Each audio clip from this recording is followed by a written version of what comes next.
C'est son propre homme. C'est mal organisé, c'est pour être propre.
Au pressing, il est super vite. Il y a des gros. Ah, voilà.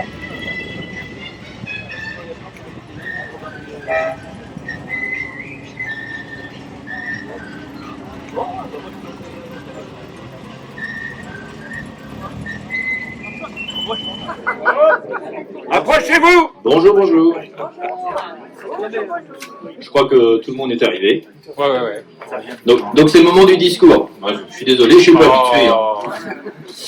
Bon, en tout cas, on est heureux de vous accueillir ici à Boal, notre modeste commune. Donc moi-même, Rémi, Bernard, Marité, Alain, et puis je crois qu'il y a aussi Jérémy qui est un petit peu d'un coup de main un petit peu plus loin. Oui. Nous vous souhaitons la bienvenue. Je commencerai par excuser Monsieur le maire Alain Chaban, retenu par d'autres obligations. Je suis très heureux de vous accueillir aujourd'hui à Boal, une commune à taille humaine qui allie tradition rurale et dynamisme. Boal s'étend sur 845 hectares et compte environ combien d'habitants ? 800. Ouais, on n'est pas loin, on a l'habitude de dire un hectare par habitant. Environ 870 habitants répartis dans 382 logements. C'est une petite commune rurale, mais qui occupe une place stratégique géographiquement. Notre territoire est riche de diversité naturelle. 36% de la commune est couverte de bois et 55% de terres agricoles, dont une partie est cultivée par 6 fermiers, parmi lesquels 2 exploitent leurs terres en agriculture biologique. Boal est également traversé par la Claye, une rivière qui confère à notre territoire un charme particulier. Alors la Claye, vous risquez de la traverser tout à l'heure quand vous irez à Saint-Marcel. La grande vallée qui est entre Saint-Marcel et chez nous, c'est la Claye. Faut prendre le pont.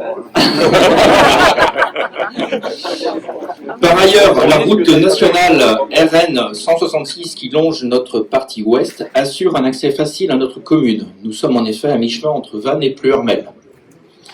Ce qui fait la richesse de Boal, ce n'est pas seulement son environnement naturel, c'est aussi notre population qui est jeune, dynamique et attachée à son cadre de vie, ce qui se traduit par un tissu associatif particulièrement actif et une école primaire vivante avec ses 5 classes. Alors, preuve de notre dynamisme, on peut citer notamment 2 manifestations qui ont lieu grâce à des associations dynamiques, l'Apollo et puis l'ensemble des associations au niveau de avant la Toussaint. On a une rando VTT qui accueille généralement autour de 1000 personnes et notre rando Halloween aussi qui accueille pareil 1200 personnes. 1500 là. 1500, voilà. Qui dit mieux, voilà. Ce qui fait la richesse de Boal, ce n'est pas seulement son environnement naturel, c'est aussi notre population, comme je vous le disais.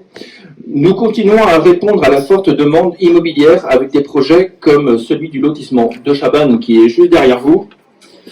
Les dernières constructions sont d'ailleurs en cours. Pour la partie économique, nous disposons également près du rond-point d'une zone artisanale Bel-Orient où 20 entreprises sont installées. Alors ça se situe dans ce sens-là, juste au ras de la voie express. Donc là, vous imaginez du coup le positionnement très stratégique de cette zone. Enfin, Boal est fier de son engagement pour la protection de l'environnement et de la biodiversité. Lauréate du concours des villes et villages fleuris, la commune a obtenu sa seconde fleur en 2016 et la conserve depuis. Nous menons régulièrement des actions de sensibilisation auprès des habitants, que ce soit à travers notre bulletin municipal, notre site internet ou lors d'événements tels que la journée éco-citoyenne. En 2017, la mise en place d'un rucher communal derrière la mairie a permis à Boal de recevoir le label Apicité 2 abeilles en 2019, label qui a été renouvelé en 2022. Donc voilà, donc je vous remercie pour votre attention et vous souhaite une belle découverte de notre commune. Et maintenant, je vous invite à prendre le verre de l'amitié qui vous est offert par la municipalité. Voilà.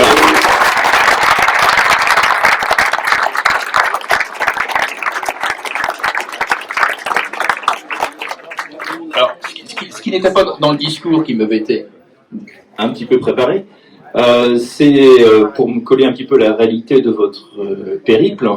Là, en début d'après-midi, vous allez aller au musée de Saint-Marcel. Il faut savoir que là, vous rentrez sur un territoire qui est marqué par la résistance.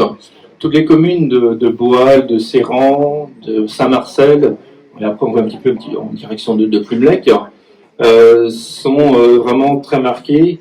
Et là, vous risquez du coup de parcourir un certain nombre de chemins qui ont vu beaucoup de personnes qui ont donné de leur vie. Donc voilà, donc c'est vous qui venez d'un territoire un petit peu plus lointain. Sachez, voilà, vous rentrez au lieu de la résistance. Voilà.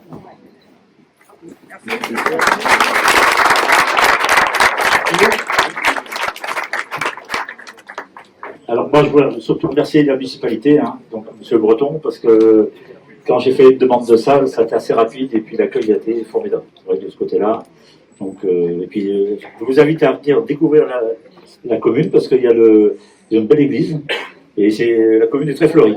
Donc, on va faire un beau petit parcours cet après-midi et à l'occasion de la visite après le musée de Saint-Marcel, on va vous faire visiter, qui n'était pas prévu au programme, le manoir du Lemay. C'est à Gaëlo. Alors, vous allez voir, la bâtisse, c'est assez extraordinaire. Voilà. Et donc, en plus, il y a TF1 qui suit la famille.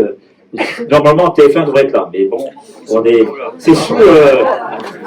Je les ai eu au téléphone, bon, parce qu'il faut un reportage sur la famille pendant 6 mois, et ça passera sur le magazine reportage sur TF1. Donc, alors en plus, cette famille-là, ils font des crêpes. Donc, il va y avoir un food truck, vous pouvez manger des crêpes. Mais bon, ça sera payant. Mais vous allez pouvoir, ils ont ouvert le domaine, vous allez voir, c'est extraordinaire. Alors, il faudra bien vous garer parce qu'on est quand même plus sans voiture. Donc, on sera là-bas pour vous installer sur le site. Donc, ça sera après Saint-Marcel. Alors, voilà, je remets la plaque du tour des délais. Pour la mairie. Voilà. L'association, je vais vous remercier pour votre accueil, parce que il y a de moins en moins de communes qui sont réceptives et qui nous ouvrent leurs portes. Donc, mais majoritairement, les petites communes dont vous faites partie sont les plus ouvertes. Donc on vous remercie beaucoup. Alors, Ille-et-Vilaine, on est 250 membres, et là aujourd'hui vous avez alors, une centaine de voitures. 136. 108 avec les motos. 108 avec les motos, et on est en gros 200 personnes. Donc vous voyez, c'est un bel événement, c'est le plus gros événement de l'année.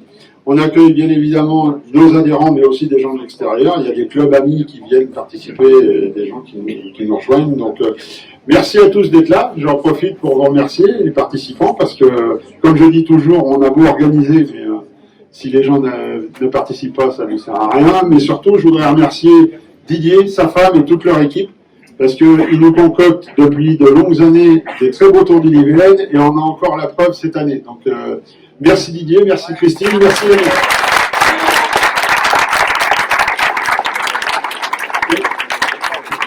Juste pour vous dire que ça n'a pas été un gros effort pour nous de vous accueillir, parce que naturellement, la commune accueille tout le monde en permanence. Ouais, mais à la fête. Et moi, alors, je ne vais pas vous donner la plaque. La plaque pour le 40e Tour d'Ille-et-Vilaine est quand même très jolie, mais je vais vous remettre le trophée du club, hein, qui vous fera un petit souvenir de notre passage. Merci voilà. beaucoup. Merci. Merci encore, et bonne journée à tous.